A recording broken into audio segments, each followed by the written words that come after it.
people. And if you're watching live, checking us out on YouTube, or listening on your favorite podcast provider, you are most definitely my people. Welcome to another episode of Botched, Spots, and Chair Shots. We still have high hopes of delivering quality wrestling content, and if not, we'll sprinkle in the Boss Bitch and Bobby Mag. You know, so we still get over. I am your host, a chef by trade and a mark by choice. I am the Will Gray, and I'm glad to be here on this journey. And tonight, that journey is Steamboat versus Savage. Remember, here, Botched, Spots, and Chair Shots, we call it in the ring from all the angles. Joining me tonight, making a triumphant return once again, 2 weeks in a row. It's almost like he helped start this show or something.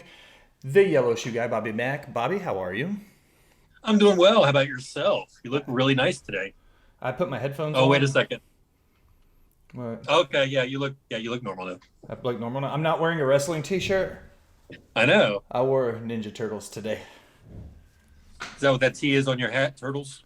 It's the University of Tennessee Teenage Mutant Ninja Turtles. Yes, that's what the T stands for. Good combination. It is. And always sitting atop the Iron Throne in the Boss Bitch's corner, we have Miss Alison Siegel. Alison, how are you, dear? I'm good. I'm not coughing as much this week. Did the ragweed let up? Sure. The regular weed did not.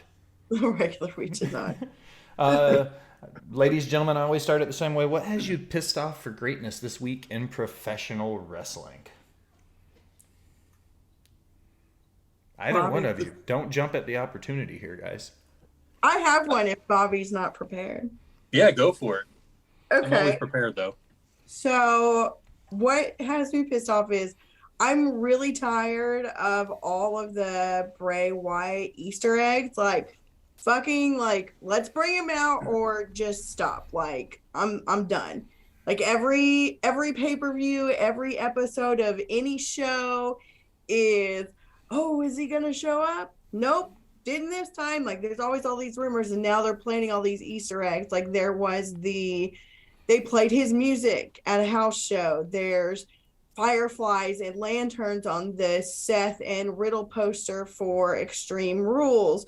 There is that dude holding the QR code on Raw that had 9/23, which is tomorrow. Like, I can't imagine that they're going to bring him out on fucking SmackDown, but whatever. I don't know. Just do it or fucking stop. That's what my date said on prom night. So weird. I feel like, Bobby, you've heard that more than once in your life. Just do it or fucking stop. Probably way too many times. Well, my 2 cents on the Bray Wyatt thing stands as this, and I've been saying it since he left the company many moons ago. There were really no options on the table for him. Nobody else can afford him with the exception of AEW, but AEW doesn't have the same production value that WWE has. Therefore, his inevitable return to wrestling was always going to be WWE. It's just a matter of when. And I think right now the key things to remember are it's not just him coming out at SmackDown. It's going to be him coming out on a SmackDown where they're fighting to keep people tuned in from switching over to Rampage. Because right now they're in a deep, heated battle for ratings because Dynamite this past week on Wednesday just barely creeped over the 1 million viewer mark for the first time in, I want to say close to a month, but I might be off about that. I'm sure somebody will probably correct me. But when you look at it like that, they have to do something.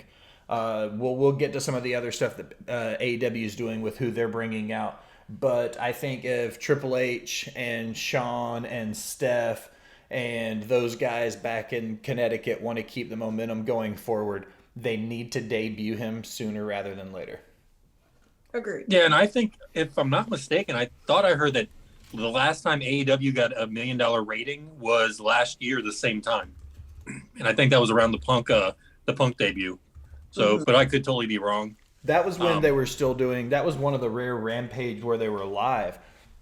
Because they did the Grand Slam Rampage, and it was just a taped Rampage like they do every week. Nothing was, they didn't do a live version. They're not doing a live version on Friday night. They just pre-taped it, even for it to be the Rampage Grand Slam. So. Isn't it 2 hours too on Friday? I think so, but I can't confirm that. I've been really lazy this week watching the live wrestling. I did see they're taking WWE off of Hulu. So Only maybe only just Raw, because since since Disney owns Hulu and owns Fox, SmackDown will still be there. Marie chimes into the chat and says Rampage is 2 hours this week, so we are right there. Thank you, Marie, as always, for that. So I just think it's going to be a ratings ploy because they know they have to pull something big on Friday to pair with everything going on the other guy's station. Yeah, and I saw that New York City, they were only like half full. I saw somebody on Twitter put something on there as a joke that was like an hour before the showtime was, hey, if you're an AEW fan in New York, hurry up. There's only 11,700 tickets left. Marie says they killed the New York crowd. They sat through Dark Elevation, Dynamite, and Rampage all in the same videotaping.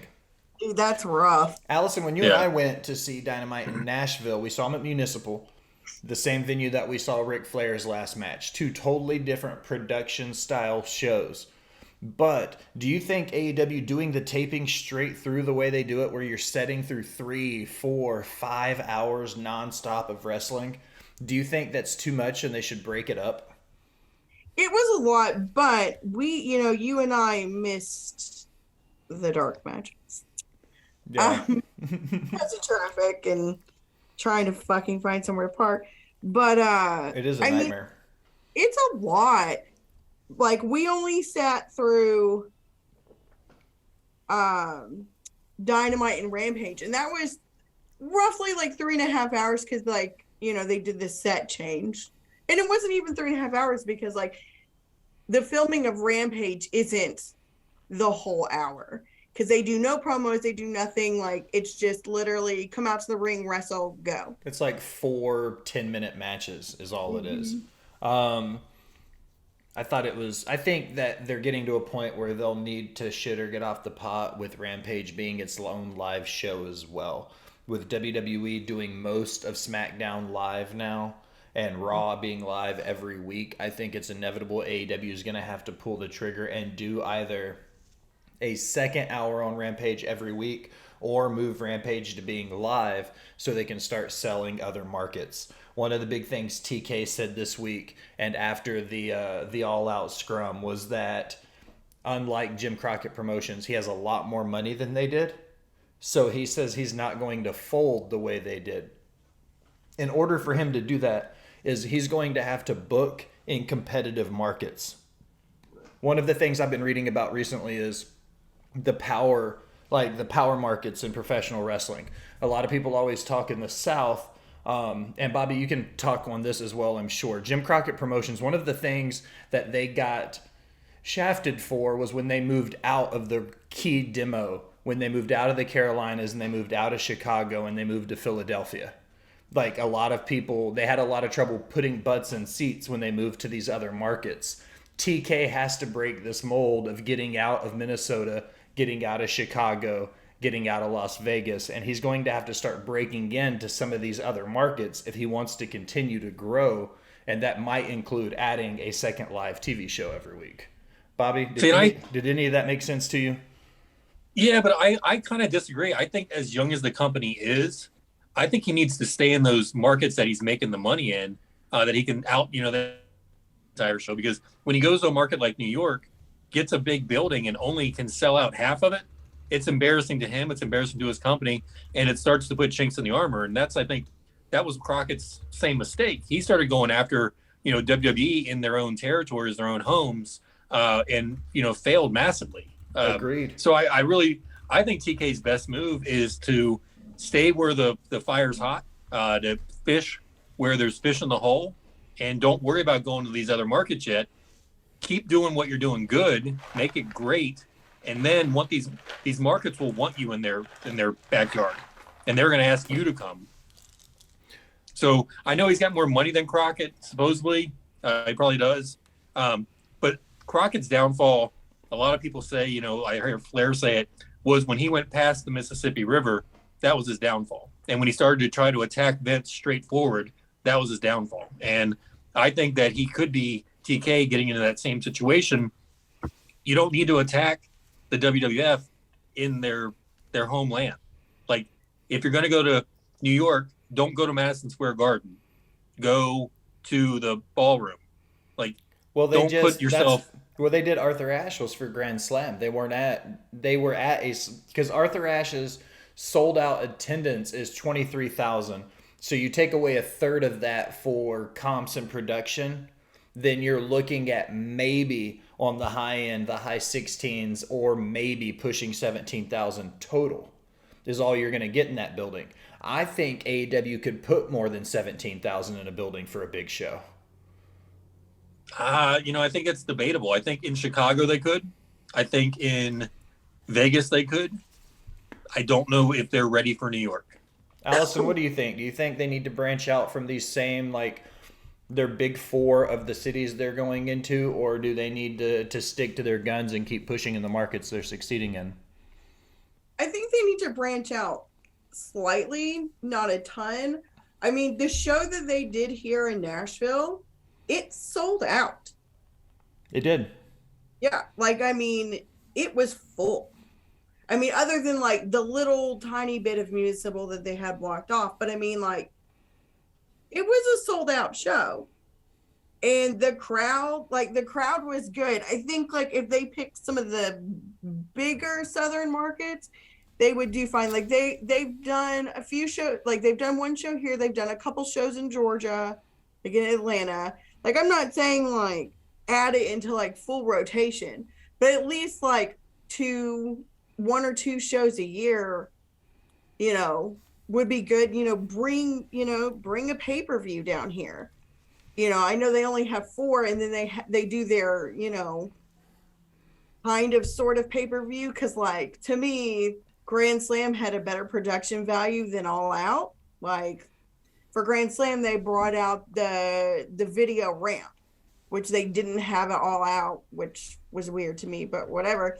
But, like, some of these, like, bigger TV shows, they should branch out and go to the South where people are going to come out for shows. Yeah, and I could see that. Like, I could see, Huntsville, Birmingham, Richmond, Norfolk, Hampton, and Virginia, Atlanta and Georgia, maybe even Charlotte. Have they been there yet? I don't think they've done a pay-per-view in Charlotte yet. And then doing a Dynamite, though. Yeah, and, again, they've got 4 big pay-per-views. I would say keep your big 4 in your big 4 cities, and then do your, then with the TV shows, then, that's where you kind of venture out to these bigger southern cities and, see what the draw is. Yeah.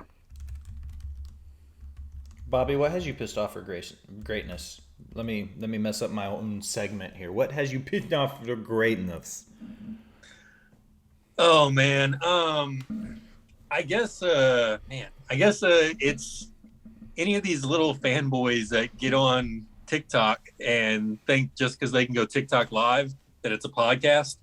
Oh my God! I'm so glad you brought this up because I know this is the first thing on Allison's list. You bring on mid-card WWF guys, and again, I respect the mid-card WWF guys because you know what? To be mid-card, lower card on WWF still means that you've made it to the biggest show around. Yep. That's still what do they call the guy that gets drafted last in the NFL? They still call him an NFL player. That's right. So that to me says a lot. But when you get these fanboys on here that want to quote unquote interview somebody and they don't act like it's an interview, they act like it's an effing like meet and greet at a thing that they paid for. And then to bring on another indie person who's not an indie darling like anybody you've ever known, and to treat that person the same as they did the WWF former talent is a joke. And that really has me pissed off for greatness. And I'm not necessarily speaking from experience, but yeah, that has me pissed. All right, my question is, and actually, hold on, I'm just going to say it. Allison, we're going to send it to you in the Boss Bitches Corner for news and rumors. Cool? Now go. Okay, Bobby. Uh-oh. So let's talk about this TikTok war. What exactly happened? How did I stumble into this? I was getting ready for bed, and Allison sends me a message late one night, and she says, Bobby's getting into it on somebody's TikTok live. And then I sign online, and it was this downhill barrel roll of a situation where the better part of 2.5 hours, I'm watching a bunch of podcasters and wrestling content creators take a shit on one of my best friends. What'd you do, Bubba? What'd you do? All right. So I was part of this whole hashtag Wrestle Talk, and that's the most I'm going to talk about, you guys, on TikTok. And it's a pretty decent community. Like, there's some fun people in there, like Wheezy Blonde, who's this really hot blonde. Oh, there it is. How long? 16 minutes, 11 seconds, Bobby. Nice. You just hurt your average, bro. I know. She does a wrestling podcast on there. It's pretty good. I didn't say podcast. She does wrestling lives, but it's really good stuff. It's funny stuff. It's a different take. But then you've also got these guys that, you know, the stereotypical wrestling fan video game person that people, you know, say live in the basement, blah, blah, blah, are on there. So these two guys did an interview with Duke the Dumpster Droese from WWF. If you don't remember him, you're not the only one. And the interview was just like fanboy. It was like, oh my God, you're one of the greatest, and you know, you should be in the Hall of Fame, and blah, blah, blah. And, you know, again, Coco Beware's in the Hall of Fame. So Duke goes in, awesome for him. I'm friends with him on TikTok, crazy enough. He follows me as well. So after the interview, there was a TikTok live, and I was just like, hey, you know, I was like, you know, it was, you know, I appreciate what you guys were doing. I was like, but I think, you know, you came across as fanboys, and the criticism, I guess, just got to them, and not just got to them, but apparently got to everybody in Wrestle Talk. Oh, there they go again. So yeah, it was nuts. And then they just kept like piling on. Like, the people were dropping off the live and then coming back on, like other people were coming back on just to tell me that we're here to support each other and da-da-da. And I basically was like, listen, guys, podcasting and being a public figure, being in the public eye, like you guys are trying to do, you're going to get criticism. And this isn't negative criticism. This is constructive criticism. And I'm not telling you this to be a jerk. I'm telling you this to get better and what you could do better. And they just, it blew up, man. It just totally blew up. Like, it was, you know, I got some necrophilia, chainsaw massacre looking guy with an orange mask, threatening me on TikTok. Let me ask you a question, Bobby. Let me ask you a question live on air, since you brought up our good friend, the Bay Harbor Butcher. Or whatever his Is that his name? No, I don't know what his name is. No, that's from Dexter. First of all, it is the Backwoods Butcher. Backwoods Butcher, who claims that he was part of the WWE 2013 inaugural Performance Center class. Full of shit. This is probably the most famous he's ever been. So the dude on TikTok says that he was in the same training class as Seth Rollins and Roman Reigns and Bray Wyatt and Bo Dallas and Big Cass and, you know, like the countless other people that have been through that class. And, you know, me being the, you know, just journalist, the journalist that I am, I Googled the roster for the 2013 Performance Center class, and surprisingly, the Bay Harbor Butcher was not on that roster class. I was blown away by the fact that this guy on TikTok wearing a Performance Center shirt claiming to wrestle for WWE did not, in fact, wrestle for WWE, guys. Breaking news here on Botch Spots and Chair Shots. Oh my gosh, world exclusive. The guy you guys have never heard of never wrestled for WWE. Yep. I'm just saying. Breaking news. I'm a real life journalist, guys. I'm a real journalist. Dude, I don't even think Wade Keller has that information. Like that's a big spoiler. You can buy a Performance Center t-shirt pretty much anywhere on the internet. I'm not one. I'm never going to yuck somebody's yum. And I'm a big advocate for indie wrestling. So I've got nothing but props for this guy. I hope he succeeds. There's plenty of room at the table for all of us to feast. But like, if you reach over and you try to take my boy's plate from him, like, the gloves come off a little bit, because from what I saw and what I heard afterwards, Bobby did not put forth the brunt of what happened in this whole ordeal. If he was giving constructive, open criticism during a live, Like, and it's not even and I'm going to say it, I'm going to go to bat. Bobby, you're a dick. Like, you rub people the wrong way. You're kind of an asshole, but I love you. Allison loves you. Like, that's the thing. Thanks. So you have a tendency to rub people the wrong way. So I'm just saying that in case anybody didn't know Bobby or wasn't aware of who he is. So I understand that sometimes my boy can say some stuff that will get himself in trouble. Hence the reason why 90% of the time I have a disclaimer for this guy. The point is, you didn't do anything wrong. And then I was not rated Y that night. And then these guys went headhunting for you. They're posting videos on their TikToks talking about how you're like, they're using slanderous words that could get real people in trouble for shit that you didn't say or do now. And like, you want to talk about making a mountain out of a molehill, Bobby. Somehow you pissed off the entire wrestling community on TikTok all at once. I know. It was, and it's funny because I had just joined that thing like maybe like 3 or 4 weeks ago, and dude, I would like go into a live just like, you know, like just chilling, and there would be people like literally dropping out of the room so I could go live with them. Like, I was just there like in the comment section, and they were like, oh my god, Yellow Shoe's here, and then they'd be like, hey, I'll get off here so you can come on.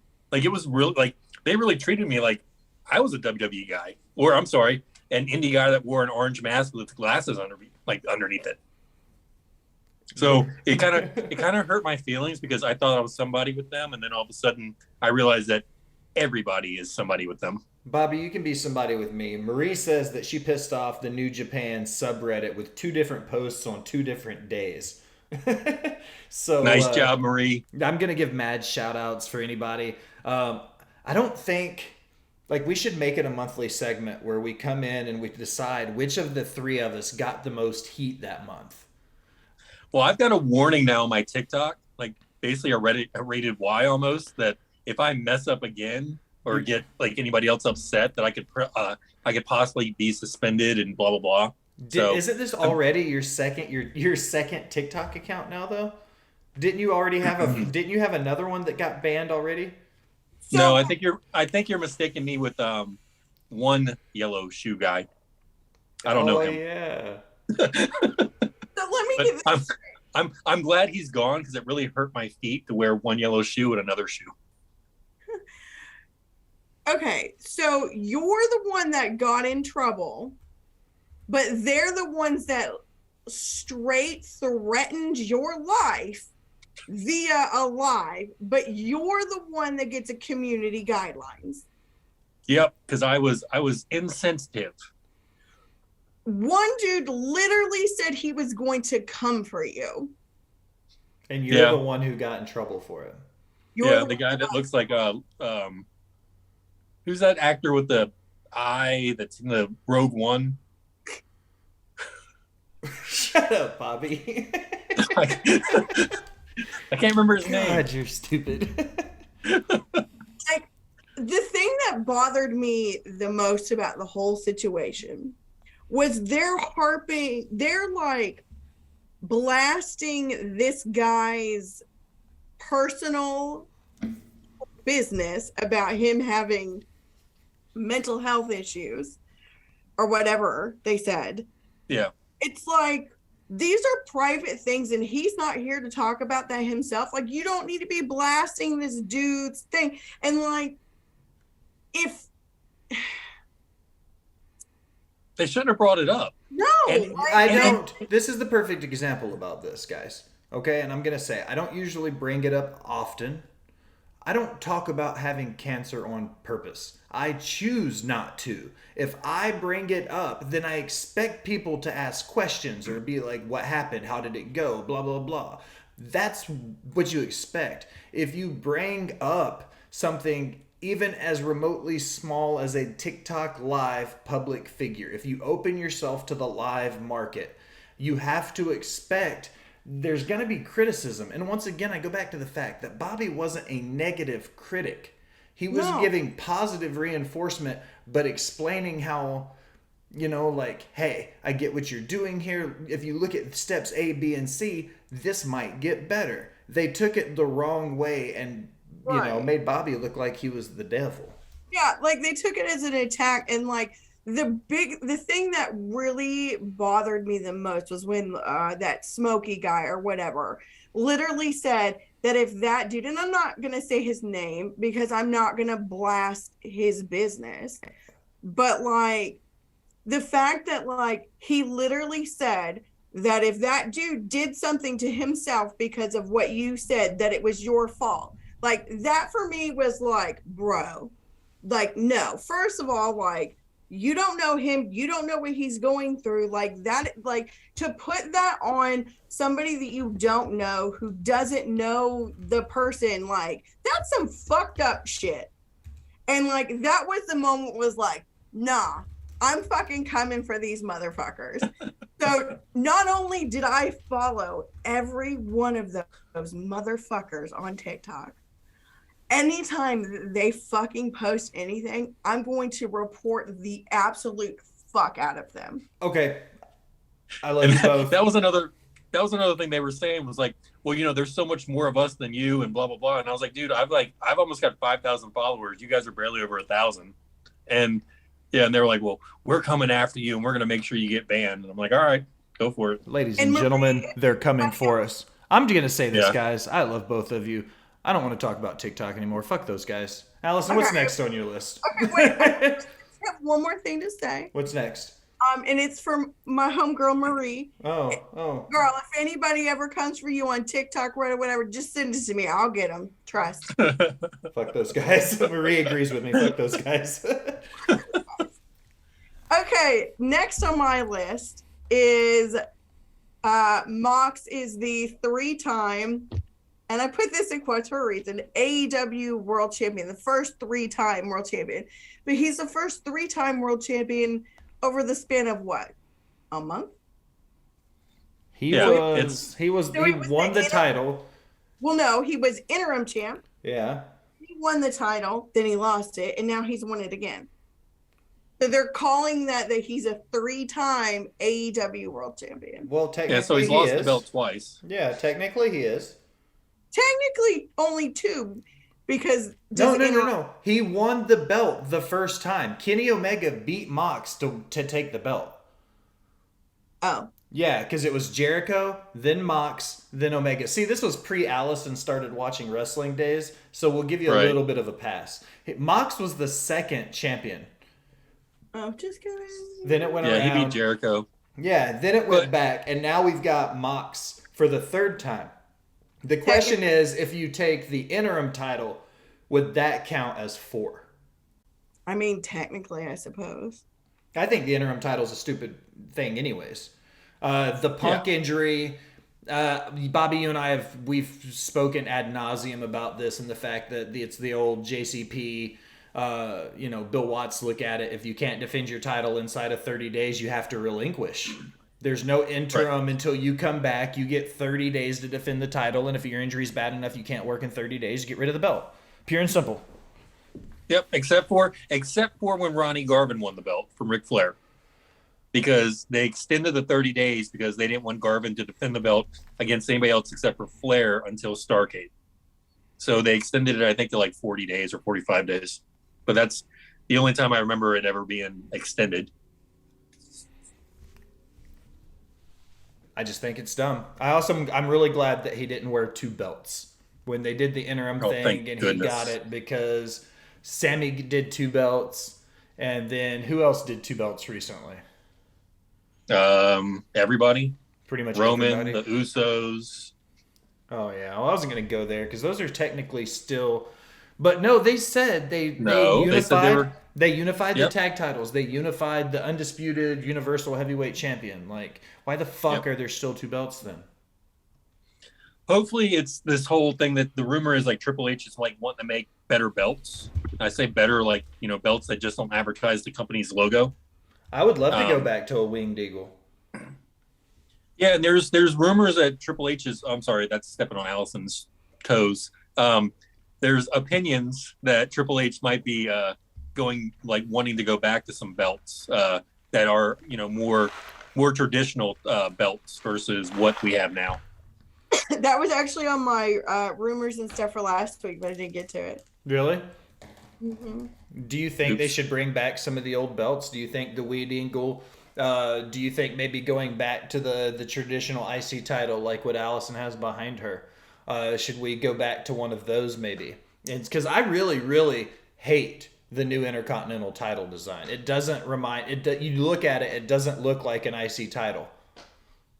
Yeah, I think that, I think going back to a traditional, title like championship belt makes a lot of sense. You know, there's guys, the UFC, I know they got their logo on it, but it's not the like foundation of that belt. Like you can look at that belt, it's still being a nice belt. Before they went to the WWE championships with, with just the logo, you would see sports teams with the big gold belt. Yeah. Like people know, they know where that gold, like where that belt's from. So yeah, I think, if WWE changed some belts and made them more traditional, like I hate the tag belts. The 2 pennies is just, to me, is ridiculous. I don't like those belts. But if WWE is truly the world that they say they are, if you have a belt, then people are going to recognize it. And if you give it to a sports team, they're going to recognize that that's a championship belt from the WWE.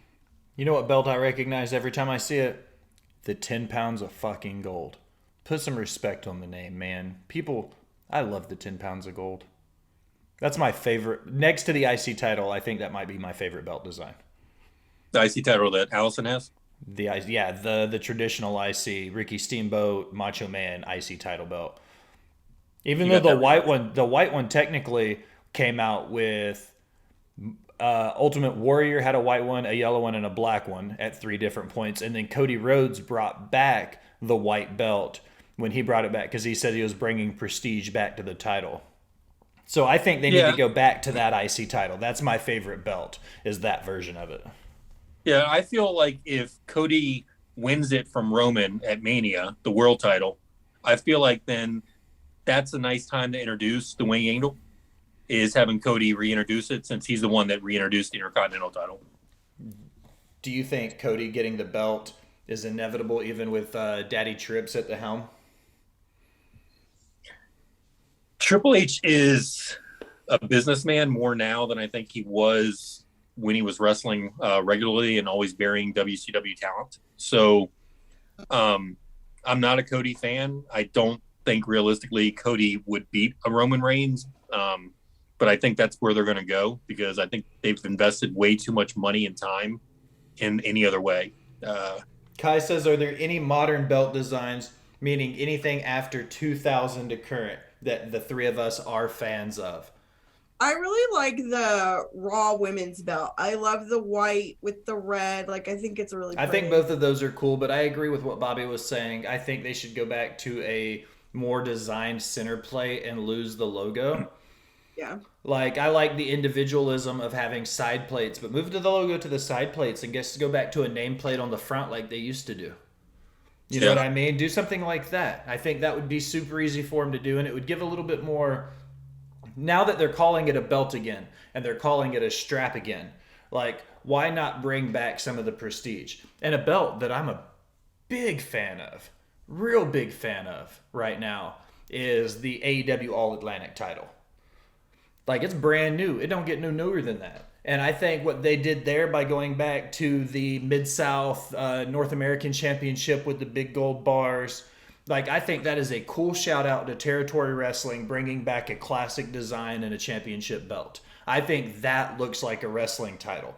The current IC title and the current US title both look like the custom design belts you can get on WWE Shop that are like glamour belts. You know what I mean? Like the unofficial Mankind, Winged Eagle, and the Undertaker World Heavyweight title, like belts that never saw circulation because they're one-offs.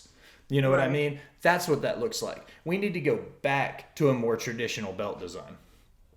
Yeah, I think that Triple H had there are belts we like in the 2000s. Yeah, Triple H had a version of the Winged Eagle that he wore in the 2000s that I liked. It was more of a round belt. It was the one where I think he won it from Jericho, like after the Undisputed Championship happened. Like I thought that was a good looking belt. The spinner belt, honestly, at some points looked good on some people. Like, not when it spun, but I got used to it. Obviously I think Cena wore it really well, but Edge, when Edge modified it, I thought that was a cool looking belt for Edge. The Rated R But Superstar belt? yeah, but I would definitely say that big round belt that it kind of looked like it was a Winged Eagle Part 2. I think that Triple H had as an undisputed champion. I thought that looked good. I also hated Brock Lesnar's undisputed title. You remember the one he had, the old one? He held that belt. I'll see if I can find a picture and send it to you. Oh, yeah. The No, I know what fourth you're talking about. generation of the undisputed title belt. Yeah, it's like elongated. Yeah, the rectangle one. I never really liked that one either. No. Nope. So yeah. So KY, we're not all just stuck in the 80s on it, but they did have some pretty cool belts. Like the WWF Tag Team Championship. I used to like that with the red, tag team name on it. The one that Demolition wore and Heart Foundation and stuff like that. Yeah, the gold. It's their version of the globe belt because it was the one WWE center plate that had the raised globe on it. It was also used during the Attitude Era, but they changed the basic color scheme of it. That's when they switched over to they changed the color scheme based on if it was on Raw or SmackDown at the time. Kai Tai says Brian's Eco belt was amazing. That was cool. The cardboard belt, I agree. thought that was super cool. I liked I that agree. character Daniel Bryan at the time as well. Like I thought that was a super cool version of him when he made the heel turn. The no movement and all of that, Team Hell No, like all of that was cool. That was some of I liked Daniel Bryan there as a heel. I do like him. This version we have now of the American Dragon in AEW is my favorite version of Bryan Danielson though. I just like that he's not wearing a t-shirt with his gear anymore. He looked like a little kid that was hungry for cereal. Yeah, like I don't It looks like he's gonna curl up and watch cartoons on Saturday morning. I don't know why that bothers me so much, but it does. Anyways, moving on. Are we ready to move? Whatever you want. Okay. Jericho wins his 8th world championship and wins the Ring of Honor world title. Bullshit. Yeah, agreed. Like Why do you beat Claudio this? You build him up, you bring him in, he wins the belt, and then all of a sudden you just drop him. And Jericho acts like it's his first ever championship crying. But when he won the undisputed title the first time, there wasn't a tear. Like it was just like another day at work. And again, why do you bring Claudio in, this guy who's an indie darling, and have him lose to 55-year-old, 60-year-old Jericho? He's not 55 or 60, Bobby. Quit exaggerating. Really? Let's look it up. I get like him wanting to have like his 8th world championship, and like I get that they don't want to give him the AEW world title again because that he doesn't deserve. 51.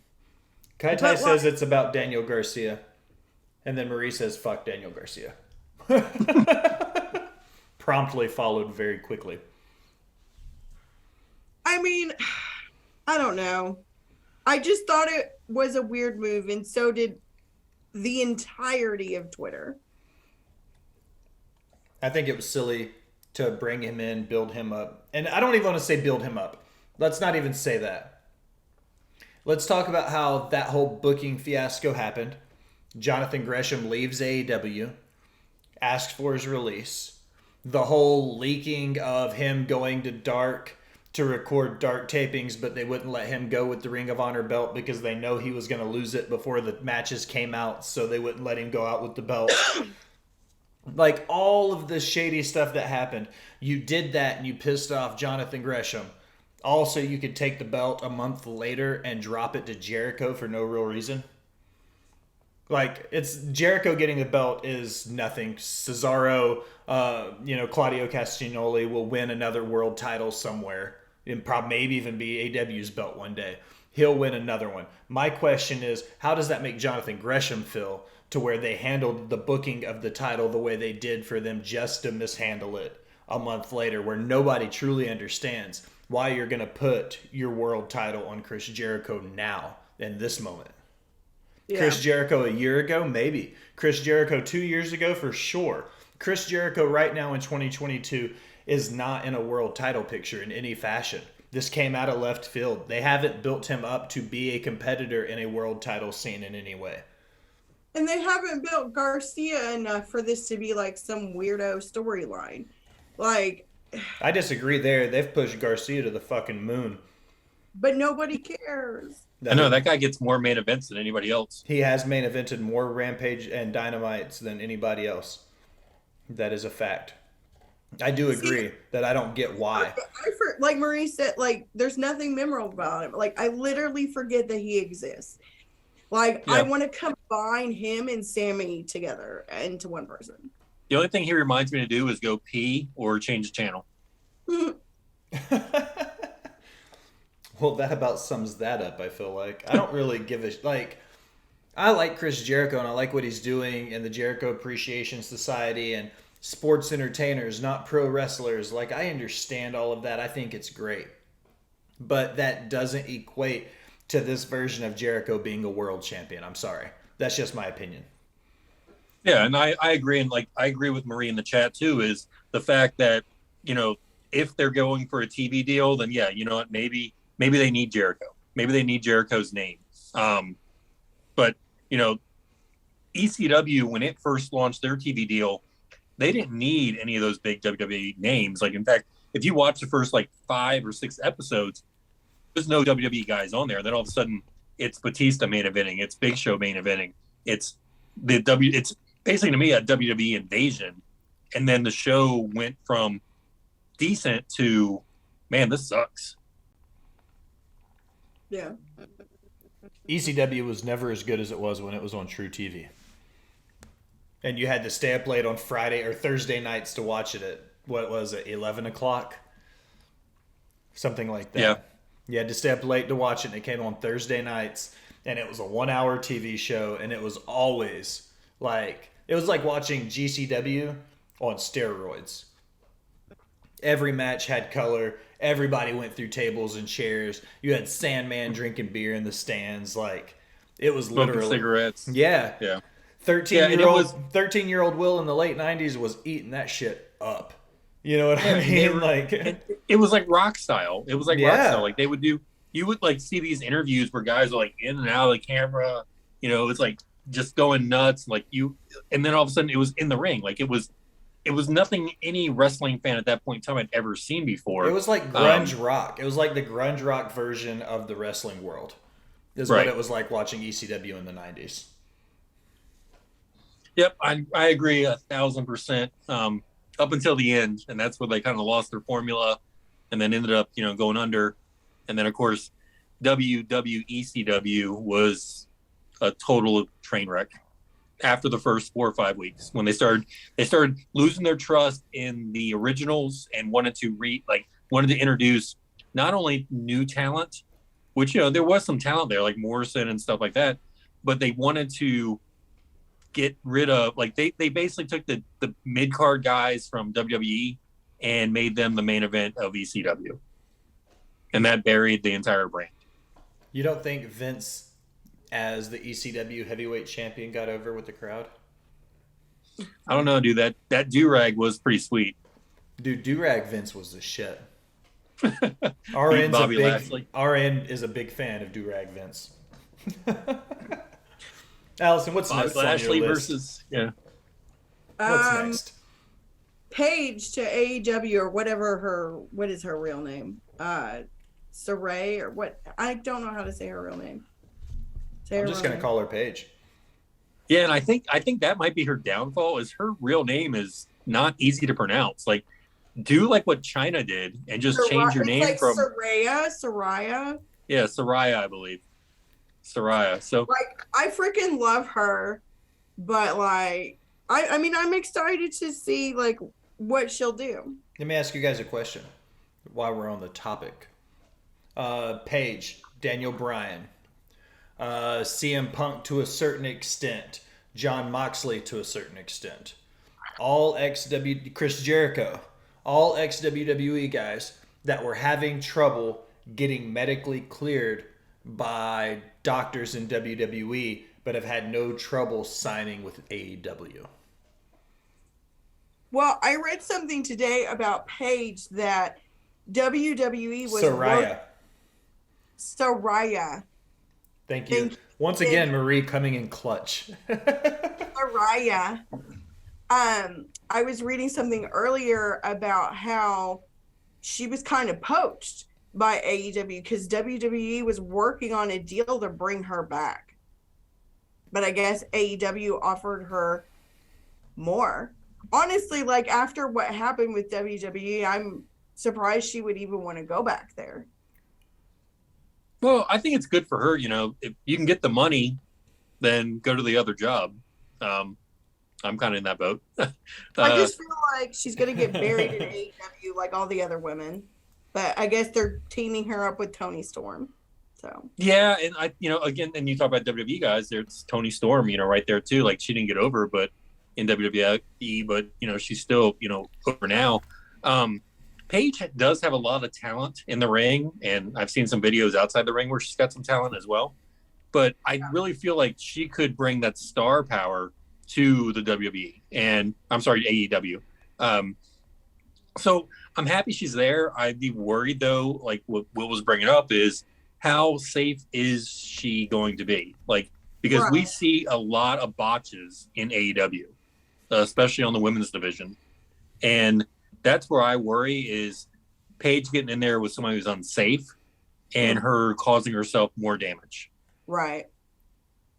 Because she's still fairly young. Like she's 30 or 32, I think, is what I read. Oh, never mind. She's aged out for Bobby Mack, but she's Wait still a minute, young. Bobby. Whoa. Bobby, 22 to 27, and she's got to be blonde. Ask him. 27. Whoa, 26. She was blonde for a minute. Bobby is a walking red flag, more so than Colton Cage. I can't with you, Bobby. I didn't get the Colton Cage reference. That's because you don't know who Colton Cage is. He's the walking red flag. Oh. It's one of our indie guys, and like that's his gimmick. Gotcha. Look at us putting over all these indie guys. Because he is, in fact, a red flag. I love Colton Cage. I love him, too. He is fantastic, but... what's next on your list? We do have to eventually get to some Flair Steamboat talk, guys. I mean, I can do as much of this list as you want. Keep going. I'm not rushing you. I'm just saying. They were on the graphic. Whatever. Go. Most of this is AEW stuff because not a lot's been going on in WWE, but I will bring up a WWE topic. On September 16th, WWE filed trademarks on NXT Europe and NXT Global. So is a trademark the same thing as a trademark?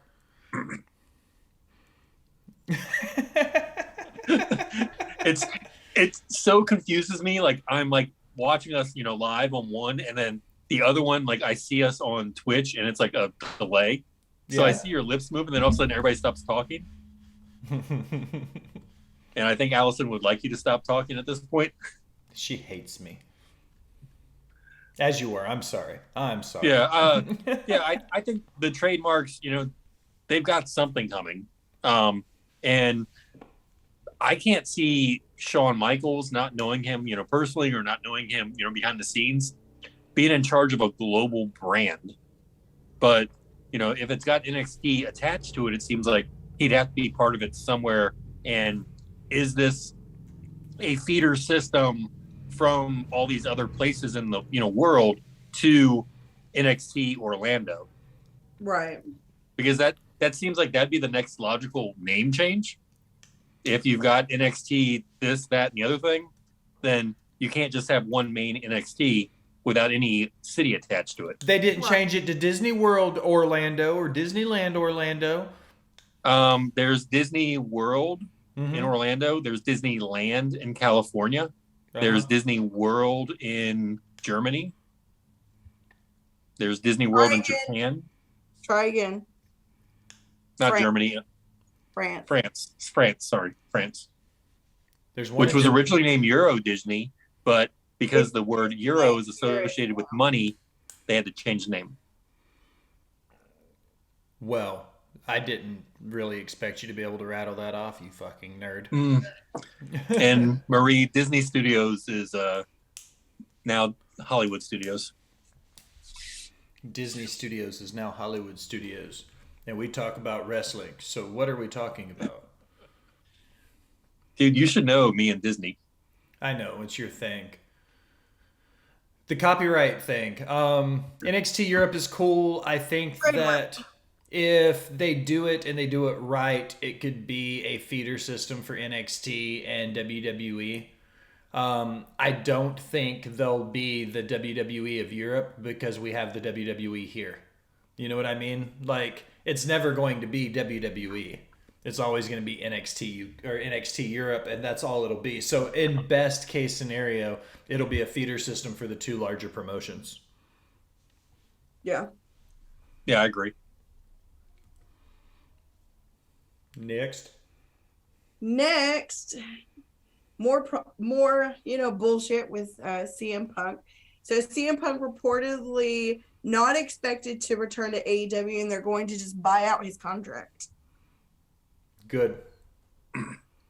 Oh man, I think that's bad for business. I really do. CM Punk is their biggest star, and but nobody wants to work with him anymore. Who's nobody other than the elite? I mean, most of the roster doesn't want to work with him. I would really check sources on that because it seems like other than the elite guys, that other guys were praising Punk behind the scenes. Like he was actually taking time and talking to people, wanting to develop people, giving them constructive criticism. TikTok.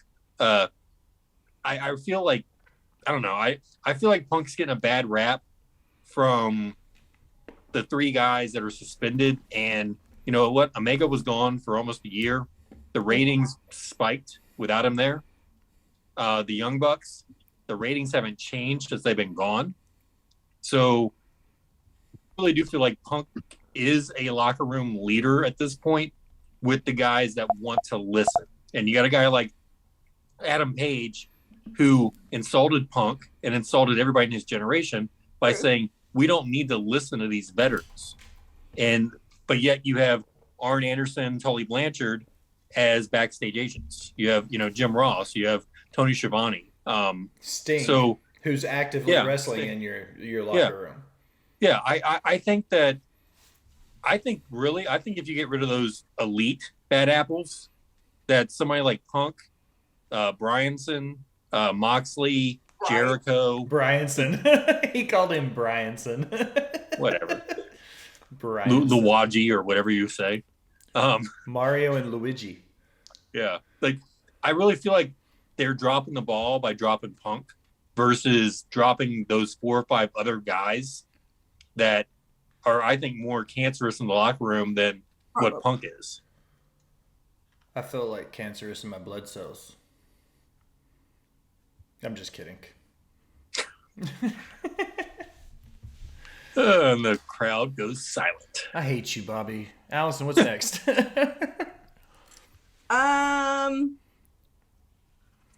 My last one, because the other one is more like Punk bullshit, is Mox and Hangman in October for the title. After Hangman wins Battle Royale, has the belt moved too much for Mox to lose his title in his hometown of Cincinnati to Hangman? I don't think it's about Mox losing the title again. I think it's about Hangman doesn't deserve that title or deserve that belt. He's mid-card at best. And I'm sure Will's going to disagree with me. But Hangman, that they blew everything with Hangman. Like, they put that title, him and Omega, that feud, they blew it. Like, and that's, I think, the best Hangman would ever be. or will ever be. And it was a failed experiment. They tried to push one of their indie darlings, one of their friends, and he failed at the top. And I don't think that I don't think he deserves another run. Agree. Okay. I don't disagree with you, Bobby. I would say of all the champions in AEW's history, going back to Chris Jericho winning the title initially, then Mox, then Kenny, then Hangman. I think if you look at Hangman's title run, it was short and sweet and to the point. I think, however, if you look at his title run with the amount of returns, CM Punk, Bryan Danielson, Adam Cole, Samoa Joe, like you look at what was happening during his run, AEW cheapened the world title. And I said on air, it was me and Kai Tai, I believe we were having this conversation, like, if your company's biggest problem is the fact that the world title isn't your number one feature, then you're doing pretty well. So I don't feel like it was a bad thing that there was so much going on that their world title wasn't the premier feature on their show. But at the same time, it cheapened Hangman Adam Page's title reign. Then he lost it to Punk. Then Punk got hurt. You know what I mean? Like, and that's where it started to get fishy with me. So it wasn't a spoiler per se. The fact that they're booking it on a Tuesday night edition of Dynamite next month for when they do it in Cincinnati, I don't see them dropping the belt in Mox's hometown to Hangman Page. But I hope between now and that match, they do something to build Page back up to being a number one contender style character. Yeah, and here's the other thing with Page is he's the only guy not suspended. And he legitimately started this whole thing. Like, if he didn't shoot on Punk in the ring, originally in the ring about not needing advice, he really is the instigator of all this. And I feel like there's something going on behind the scenes. Like, why is he the one that's not sitting at home earning a paycheck like the other four people are? And, Hangman, again, I know you don't like me name dropping. I've met the guy. He's a really nice guy. But did I ever, when I met him, did I ever think that he'd be the top WWE guy or, a top guy of a national company? No, he was just another guy. There's a lot of other guys that I met that I thought would be, like Chance Prophet, for example. If you don't know who Chance Prophet is, I challenge you to go look him up because that guy deserves to be on a national spotlight. I never saw Adam Page like that and never saw him like that. And I could see him being, a backstage, calculating guy, with the Bucks, with the Mega. I don't know. Adam Page to me is a mid-card guy or a top indie guy. He's not your top star for a national company. I think he could be the top star for a number of indie promotions, but you're absolutely right. The second largest promotion in the United States, maybe the second largest promotion in the world, depending on what city New Japan is running in. You know what I mean? Because I think New Japan, if they came over here, they could probably sell as many seats as AEW does, depending on what market they're in. So I think he's not groomed to be a world champion. When you think about what they're doing on TV with the guy, it's hard for you to take your world champion seriously when he's involved in jobber gimmicks and comedy routines and comedy shticks instead of building good quality storied rivalries to make it seem like he's doing something. You know what I mean? I feel like the extent of Adam Page's time in AEW with the stuff with the Dark Order and then the stuff with that breakup and now they're friends again, like that whole mess of a story, I feel like did nothing but downplay who he is. When Ric Flair was defending the belt and he was wrestling 300 times a year, he probably wasn't hanging out with jobbers while he was doing it for TV tapings. You know what I mean? Like Jim Crockett wasn't going to put Flair with jobbers as tag team titles. That's my point. I feel like if you want to make your champion stand on his own and make him look larger than life, you don't book him and pair him with people that are mid-card and below. Yep. Yeah, and like Marie says, if he went to New Japan strong, he would probably fail. And when you look at like the Bucks, for example, when they were in New Japan, they were the jobbers of that whole, that whole part, of whatever they're called, The Bullet Club. Yeah, Bullet Club. Your boy Chase is in the Bullet Club. How do you not? How, Bobby? I love you. How is your boy in the Bullet Club? But you're like whatever they're called over there. Listen, I try not to mention Chase's name around Marie. She doesn't like him. They've got heat. Yeah. So I try to avoid that. I try to avoid that heat. Work it out.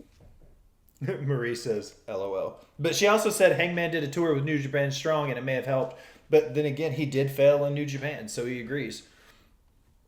So, it is what it is. Did you just say he? She agrees. I think he knows. I was reading her next message in my brain because she's saying I don't think Chase knows they have heat, but they do. So, I also feel like Chase has a ridiculous booking fee to do interviews. Yeah, he's doesn't he owe you money for a title belt? Yeah, he owes me money for the NWA Junior Heavyweight Championship. Does he rent too? What's that? Did he stay with your grandma in Virginia or something and leave his beard hair in the bathroom? Yeah, he was a dick. I was like, he's like, hey dude, he's like, I heard you were in Virginia. I was like, yeah, and he's like, I'm working on a WWE show. I was like, all right, cool, He's like, I don't have a place to stay yet. And I was like, well, if you want to, I got plenty of room at my grandma's house. Like I live in an apartment out back. And he's like, all right, man, that'd be cool. So we get there. It's like old times, just talking, goofing off.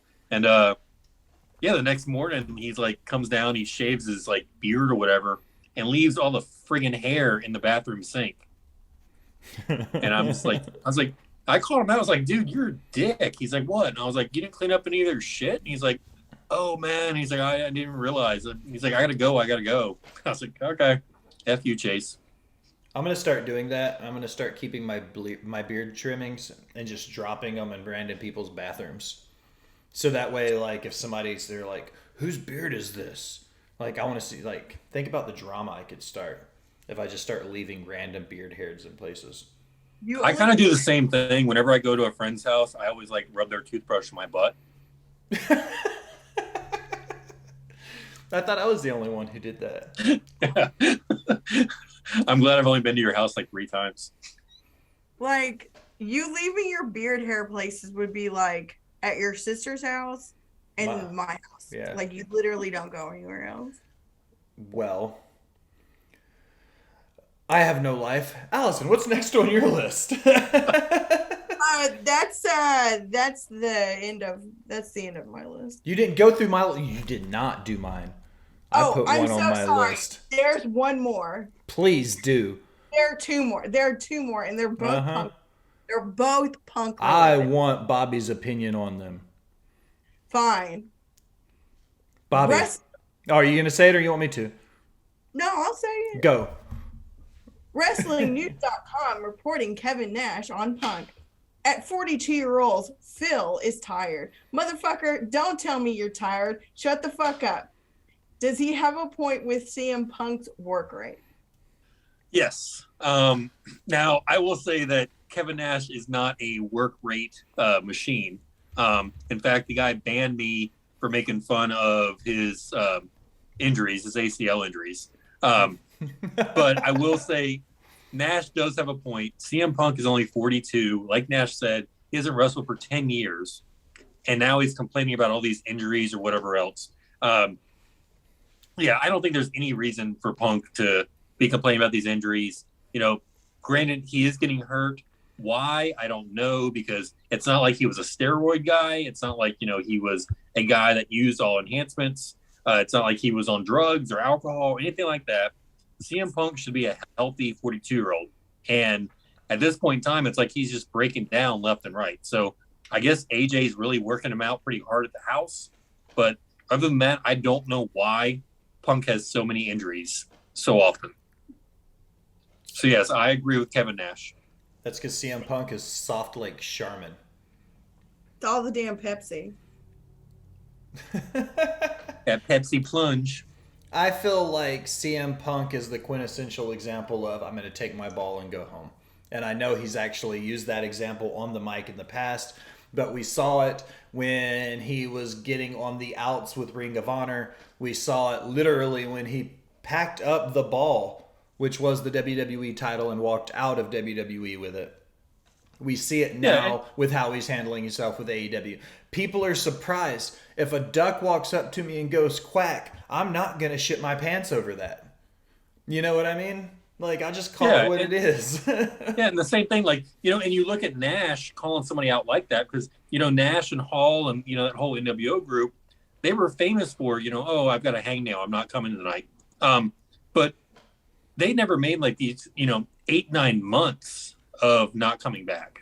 So for Nash to say something like this, it's not out of character of Nash, but if Nash is calling you out for doing this stuff and his reputation that he has or had, then I think it says something to the effect of, hey, you know what, CM Punk, toughen up, because even I did it.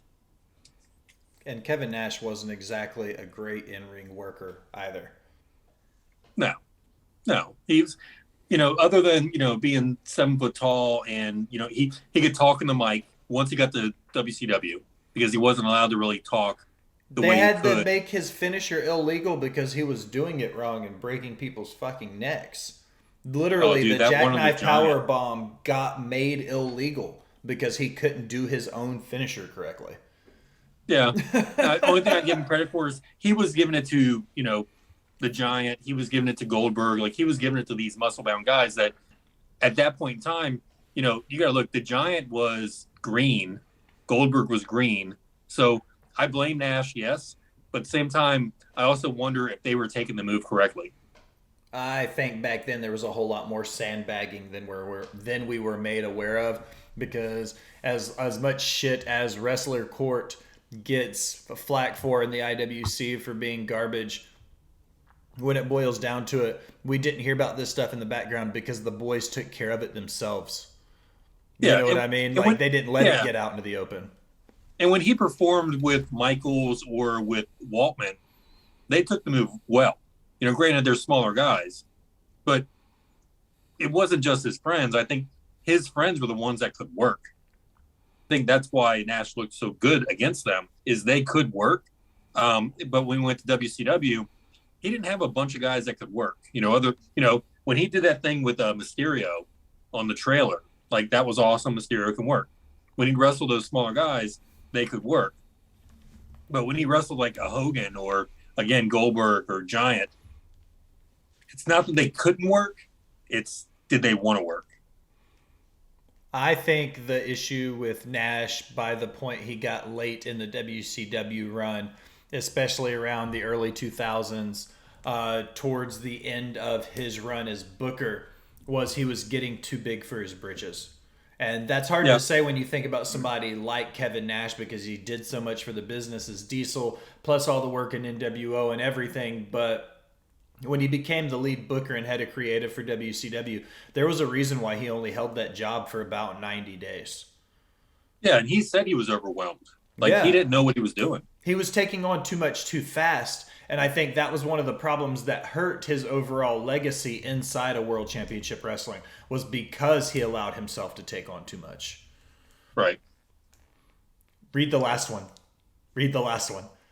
Oh, God. When I read this, I was like, this is a Bobby topic. Okay. I'm going to read the quote, and then I'll read who it's from, I guess. Or should I do it the other way? Read the quote, then tell him who it is. Look up my brother's name. He's the director of Family Guy. He also shares a bank account with my mother. Colt Cabana, on what CM Punk said. Colt Cabana. I knew. This is the only reason I wrote that down, was because I wanted you to have to talk about Colt Cabana on air. Yeah. I used to love his podcast. I thought his podcast was fun. I really did. I thought his podcast was fun. Obviously, the CM Punk one was really good. But Jesus, the guy, what was his name? Scotty Goldman in WWE. Yeah. Like, he allowed them to like go after his religion and like give him the worst name that stereotyped his religion. It was, dude. Yeah, CM or Colt is nice guy apparently, from what I understand. But for him to like act like he has all this money or whatever, I would guarantee you that CM Punk is not lying about him. Like, I guarantee you that CM Punk has everything written down that he ever did for Scotty Goldman, for Colt Cabana. Colt, since he's been in AEW, has done nothing. He stood in the background of the Dark Order. He is the least known guy in the Dark Order, and he should be like a leader. Hasn't he? Like, he's just in the background. What's he? that? He's been released, hasn't he? He is under contract no, with Ring of Honor. Yeah, they moved him to ROH because he was big in ROH back when Punk was there, Samoa Joe, all those guys. But it's like I've heard Cornette say, you moved him to a company that doesn't exist other than on paper. And when they want to bring it up on national TV, like, ROH has been dead for 2 years. Like, they died during the pandemic. They need to let that place just RIP at this point. Like, there's no reason for ROH to even exist at this point. It's lost all its luster, and Cabana has not been. He's not been a guy since ROH. Like, he's not made that national spotlight. So, yeah, Colt Cabana's opinion, he might as well put on an orange mask and go on TikTok. Oh, I see what you did there. Cute. I feel like what the opportunity that they're missing with Ring of Honor is they should turn it into kind of like NXT, and it should be like their developmental program. It should be its own show on its own night, not mixed in, and like use that to be your development. The problem is a brand split? Like a true, honest to God brand split?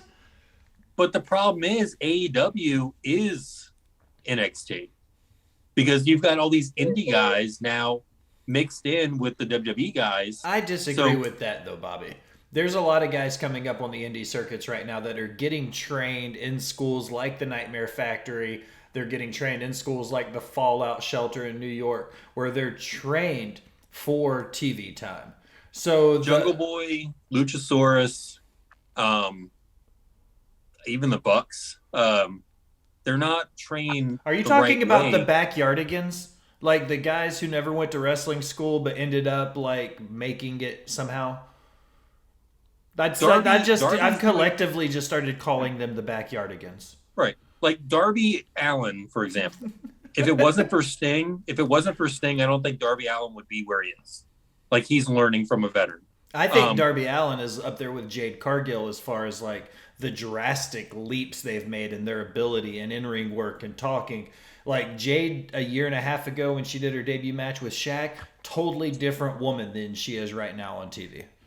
No, I agree with that. But again, it's been NXT now 0.20 or 2.0 or whatever else. NXT AEW 2.0 has been like that. Like, when you had the little guy with Luchasaurus, when you had like even Pockets. I'm sorry, that's a definite Cornette reference.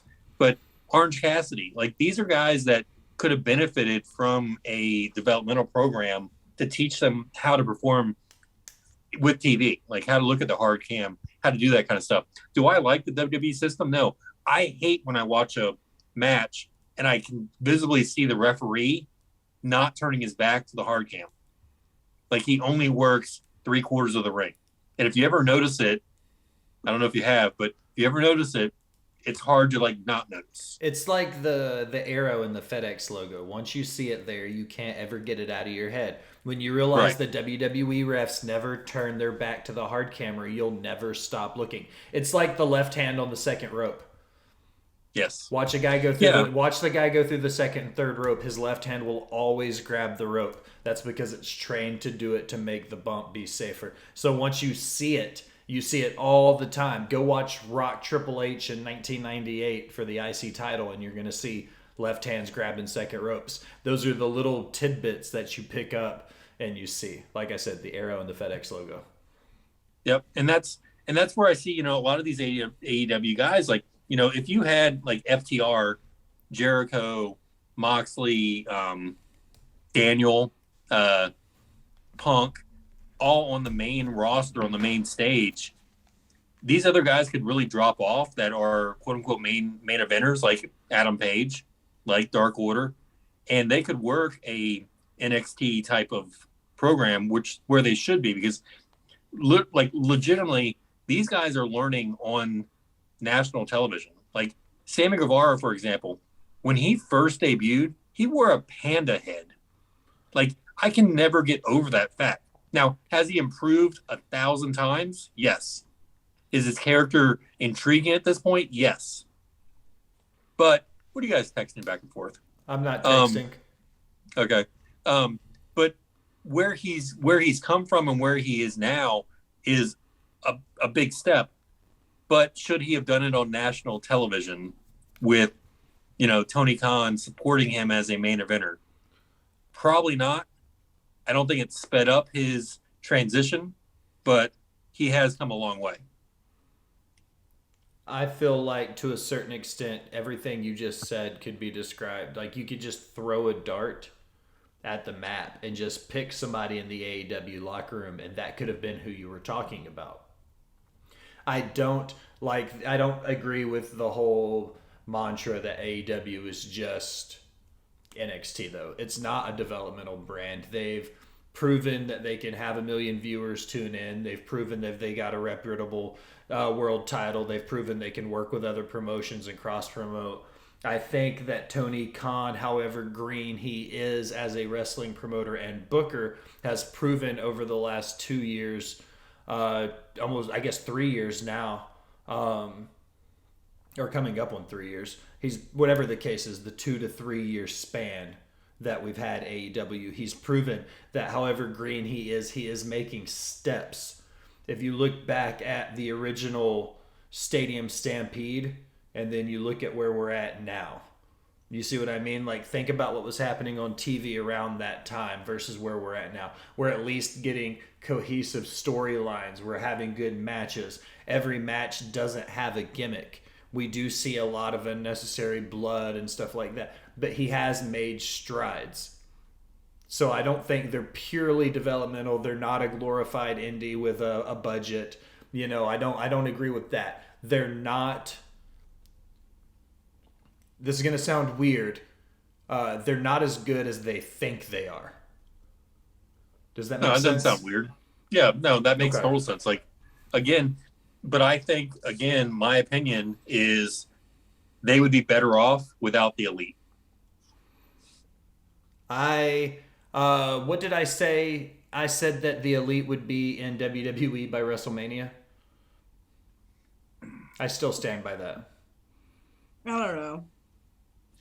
I could see the pop they might get, but I don't think it would last very long. And I might be wrong, because I was wrong about Cody. I didn't think Cody's pop was going to last very long, but he did somehow. But I think the Bucks and I think Omega would be exposed to WWE's schedule. Even though it's not much more than what AEW's schedule is, I still feel like they would be exposed that way.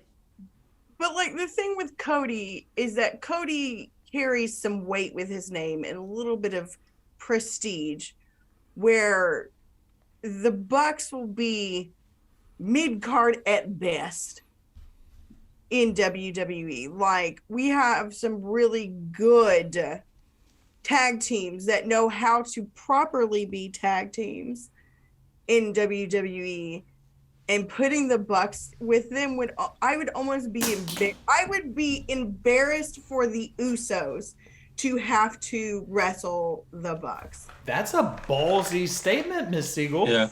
That is a ballsy statement. Yeah. The Bucks would have to learn how to work like the Rock and Roll Express. The Bucks would have to learn how to work. Yeah, but they'd have to work. They'd have to learn how to sell, which they don't. They act like the Road Warriors, but they'd have to learn how to sell and be a small tag team. And I think they've got that Napoleon complex that they don't think they're a small tag team. Like they think they are bigger than the world because they can super kick everybody around. And for them to go to the main roster immediately, I think would be kind of an embarrassment to WWE because they need NXT. Like they need to learn the WWE style and learn the television style. They also, but their egos are too big. They need to learn how to follow basic fucking tag team rules. Mm-hmm. Like, you know what a legal tag is? Yeah. That might help. What's their referee's name? Rick Knox? Is that his name? Like they always have the exact same referee every time. I think his name is Rick Knox. I guess. That dude has been buried more times than Dracula has been. The only ref I know by name is Aubrey. And like, I used to love her, but I feel like now she tries too hard to get noticed in the ring. I think if the referee should be part of the story, she should not take away from the story. Yeah, she's doing all kinds of like theatrics and movement and things with her hands, and I'm just like, bitch, what are you doing? Yeah, she's like a mime. Like, if you ever watch those mime videos from SeaWorld, like that's Aubrey. Aubrey, the mime, live in IMAX. Guys, we are almost 90 minutes into this episode. So, we're sorry, Ric Flair, Ricky Steamboat, but you got bumped. You got bumped. We have 8 minutes to summarize the Steamboat Flair saga in 8 minutes. Really? No, I don't think we're going to be able to pull that off. I don't want to disregard the rivalry. I will, however, ask Miss Eagle, as somebody who recently watched Steamboat Flair for the first time, which matches did you watch specifically? Because I dropped the ball and I never sent you your primer, so I apologize for that. Which matches did you watch, and what were your initial thoughts, considering this is probably the first time you've ever seen the Dragon work outside of probably Mania 3? I watched the majority of the Chi-Town Rumble. Nice.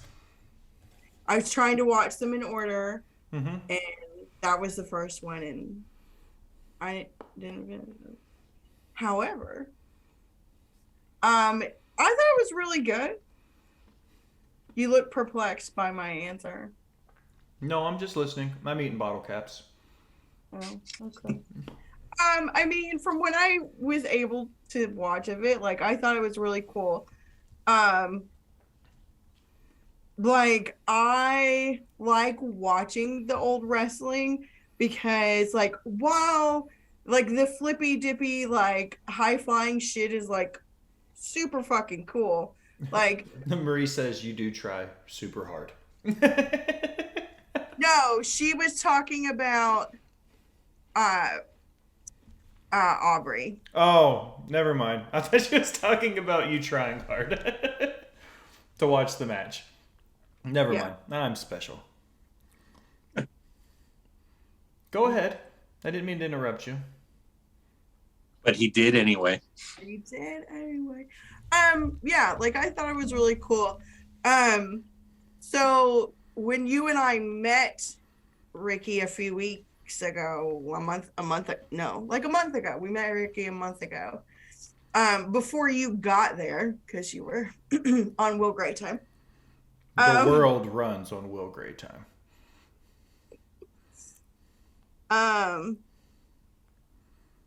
Oh, thanks, Marie. I tried to watch it. I'm gonna finish it. I just work got in the way. But like, he was telling all these like super cool stories. Like he told about how he actually stole his arm drag move from somebody in wrestling school, like just straight. Jack Briscoe. Yeah. He like straight up stole it, and I thought that was really cool. He also told he also talked about, like, somebody asked him about, like, why he wasn't a part of Ric Flair's last match. And yeah, Will was actually there for this part. He said that he was all in for it until he found out that Rick had a pacemaker. That was when he pulled out, because he was like, I'm not going to be responsible if he dies in the ring. So yeah, Steamboat was legit worried that he might kill Flair. Mm-hmm. And Flair, passed out 3 times in that match, they said? Yeah, he said he blacked out 3 different times. Yeah. Bobby, what do you think of initially when I say Flair Steamboat?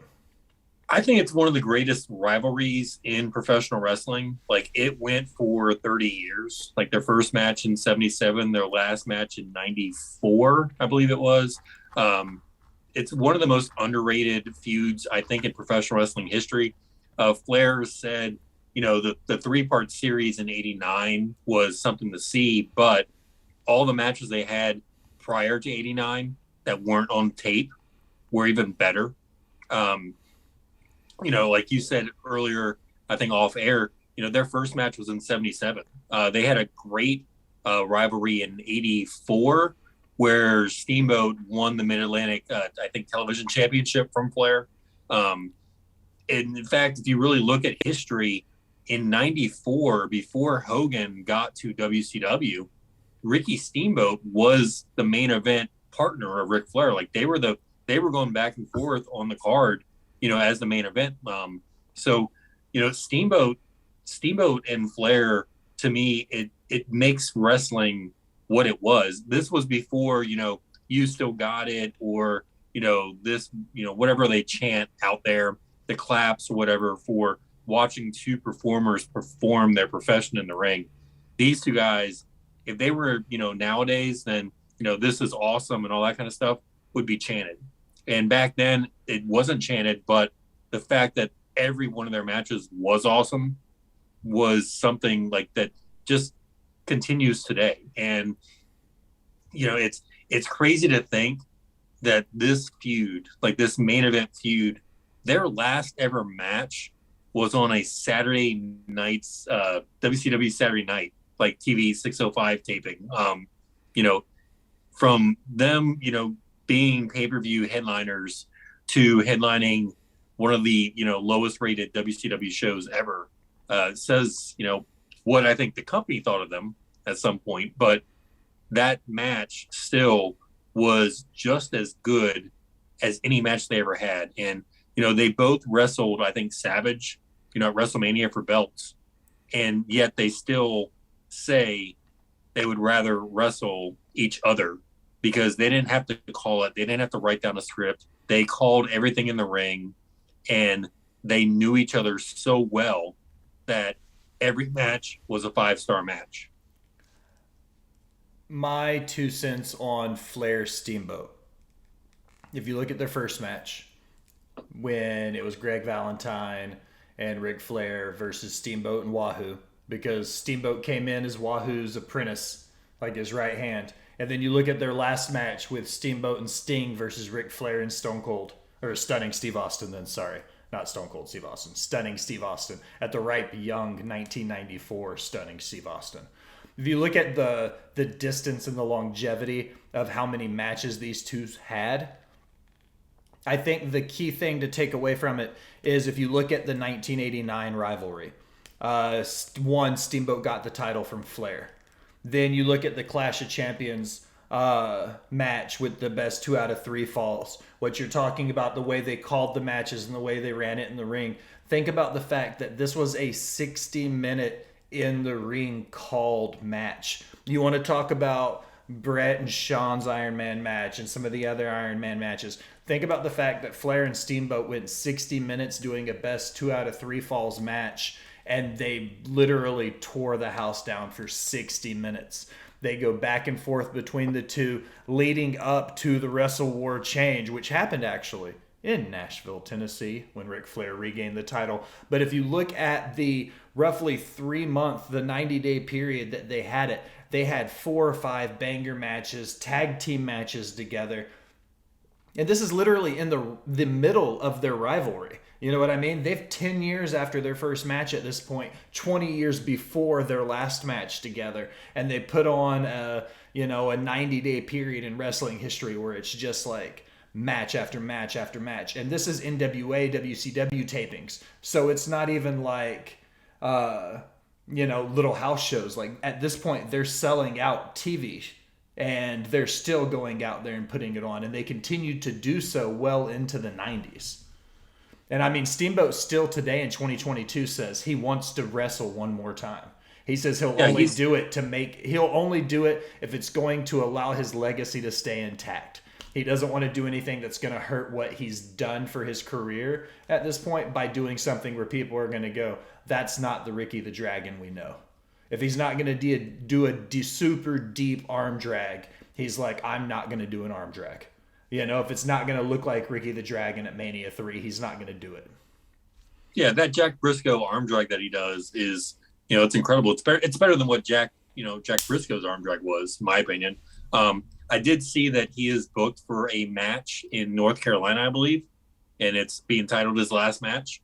Not sure who's sponsoring it. Ricky Steamboat, other than kicking me out of a locker room, is one of my favorite wrestlers ever. One of my greatest personalities. Like, the dude never turned heel because he never had to. Nope. He was always that constant face. And it's amazing that these 3 matches in 89 actually kind of get overshadowed by the fact that the Terry Funk angle happened immediately after that 3rd match where Flair won the belt back. A lot of people, they think about the 3 matches, but then they think about that Funk feud with Flair. And they forget about that 3rd match. And that 3rd match, to me, was probably the best of the 3 series. And it's unfortunate, it was a great angle. Like, don't get me wrong. But at the same time, that match was almost overshadowed by that angle. And to me, again, weird. Terry Funk turned heel against heel Ric Flair. And I think really for the first time in Flair's 4 Horsemen WCW NWA career was his turning point of actually accepting the fans' cheers. Let me ask you a question, Bobby. This is a little bit Steamboat Flair trivia. In 1994, something happened for the first time in wrestling history. And I'm just reading this. Do you know what happened in 1994? At Spring Stampede. You did graduate high school, you old fuck. Yeah. That was 10 years before I graduated high school. Jesus. 1994, let's see, the last Flair Steamboat match. Don't look on Cage Match or something, you cheating bastard. That takes away the point. Cheater. I don't know, like them being on WCW Saturday Night. It was a double pin, and then they had to vacate the title, and 4 days later they fought each other for it. It was a cool story. Like, they did it at Spring Stampede, double pin, they vacated the title, then they had to have the follow-up go-home match for the pay-per-view afterwards. I thought it was cool. Shut up, Bobby. I thought it was cool. Sorry, I was busy in high school, kind of, getting stuff and a degree. You don't get a degree in high school, you get a diploma. No, I got a degree. No. You might have a degree. You did not get a degree from your high school. Listen, it was in girl anatomy. God, Bobby. I don't even know what to say to that. I said it, I was on Pretty Kyle's show, and I said there was a gap in between 2004 and 2007 when I was in college where I didn't watch any wrestling. That was about the only. That was about a 3-year gap where I didn't watch any wrestling. Yeah, I was not a huge wrestling fan, probably from 94 to 96, and NWO and all that bounced. I got super distracted in 04. I went to college, and I moved out of my small town, and I got distracted. I joined a fraternity. I drank a lot. I did LSD for the first time in 04. Wow, I was actually impressed you could spell that. What, LSD? Yeah. Ooh, twice now. Twice. I have a degree. So fuck you. All right, do we have anything else we want to throw in here? I do like there's been a ton of title matches. If you go all the way back, Mid-Atlantic title, Mid-Atlantic TV Championship, NWA TV Championship, NWA tag titles. Like, these guys pretty much had a match for every major title belt in wrestling before the formation of WCW.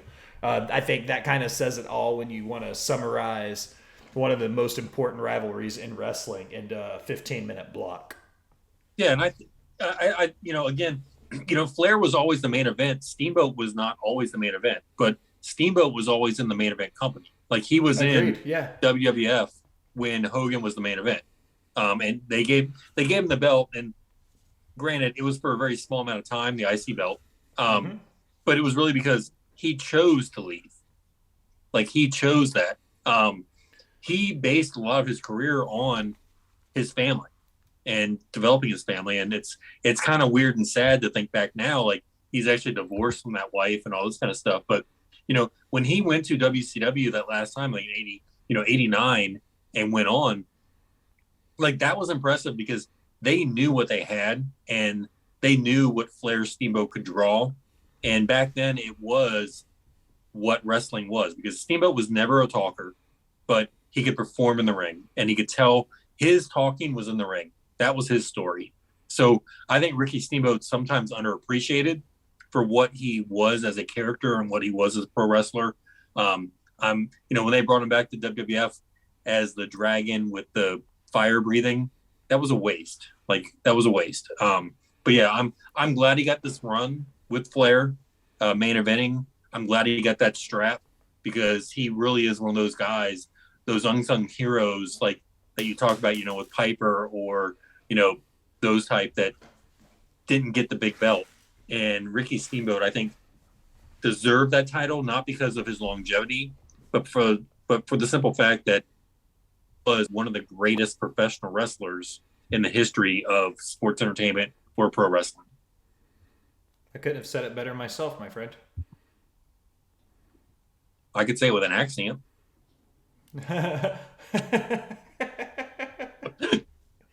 What did you say earlier that I made fun of you for?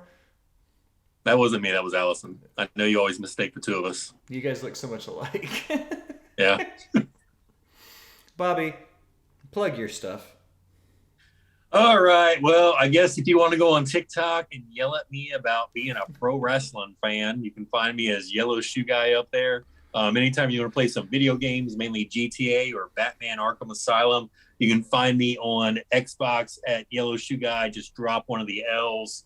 I'm on all kinds of social media, Twitter, blah, blah, blah. Look up Yellow Shoe Guy. I'm not hard to find unless, you're a female. And just follow me and talk to me anytime you want. Alison? You can follow me on tweeters, justagirl918. You can follow me on TikTok, also same handle. I don't post many TikToks because, as we discussed earlier, TikTok is a toxic motherfucker. But look out if you come after me, because she'll be right after you. I'll fuck you up. Yep. Anywho, I swear to God, we'll be posting a comic this week. Noise. Probably Sunday, because that's when I'll have time. We have shows the next 48 hours. Yeah, we're going to Impact Victory Road tomorrow. Yeah, that'll be cool. So that'll be super fun. Impact pay-per-views. My iPad just died, so I left the chat. Oh, okay. Congratulations. Or something? Oh. Don't be rude. Anyways, yeah, follow me on the stuff and things. Yep. Make sure to follow the rest of the Smacked Raw family. Ted the Hillbilly Hill. Make sure you follow Mr. 8984 and RN. Make sure you follow the Kai Tai Show. Make sure you follow the Smacked Raw Pod on Twitter. Follow me. Follow Marie. Follow Marie at Marie Shadows. Yeah. Yeah, she's pretty much a rock star. She's the person that rounds out this quartet. I'm trying to think who else is on the block. Follow Matt Ritter, MATTRIDDER. Follow Jim Cornette. Follow Jim Cornette. Follow Katie Raslin. Who else do we need to plug? Plug somebody else. Hulk Hogan. Fuck Hogan. Bobby. Wrestling with the Truth. That's the first time I said his name, and it's been 2 hours. I tweeted out the standing streamer for putting you over. Follow those guys. Follow everybody. But now as we close another episode of Botched Spots and Share Shots, I want to take a minute. Thank you for listening. Remind you to go wherever you do anything on the internet. Facebook, Instagram, iHeartRadio, Twitter, Spotify. Literally, you have all the options. Like, follow, subscribe, unsubscribe. But subscribe again. Leave a comment telling me how great I am or how terrible we sound. Either way, it helps the algorithm and it helps find new listeners. If you're feeling really generous and be one of the VIP people, head over to patreon.com and donate to the Smacked Raw Podcast Network. You get some fantastic swag. We get some fantastic guests. It's a win-win for the Yellow Shoe Guy, Bobby Mack, for the boss bitch, Alison Siegel. I am the Will Gray. Thanks for stopping by and listening, my people. Indie Wrestling Gazette. Yeah, the Indie Wrestling Gazette. Follow those guys. Yeah. Thanks for stopping by and listening, my people.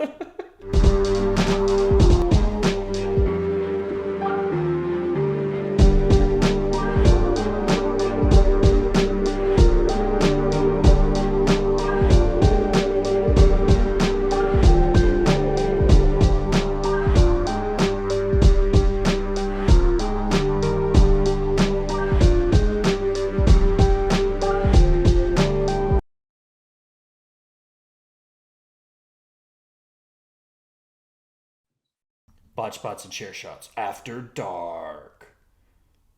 We want to do a whole After Dark episode. We're still live. I haven't killed the stream yet. I know. I can see. Okay. Yeah, we're gonna do an episode probably in October. That's gonna be Botch Spots and Share Shots After Dark. It's the perfect Yellow Shoe Guy episode because it's gonna be, talking about the scandalous stuffs. Yay. It's gonna That was fun. I like the TikTok part. Yeah. I'm gonna kill the stream. Good night, everybody. Good night.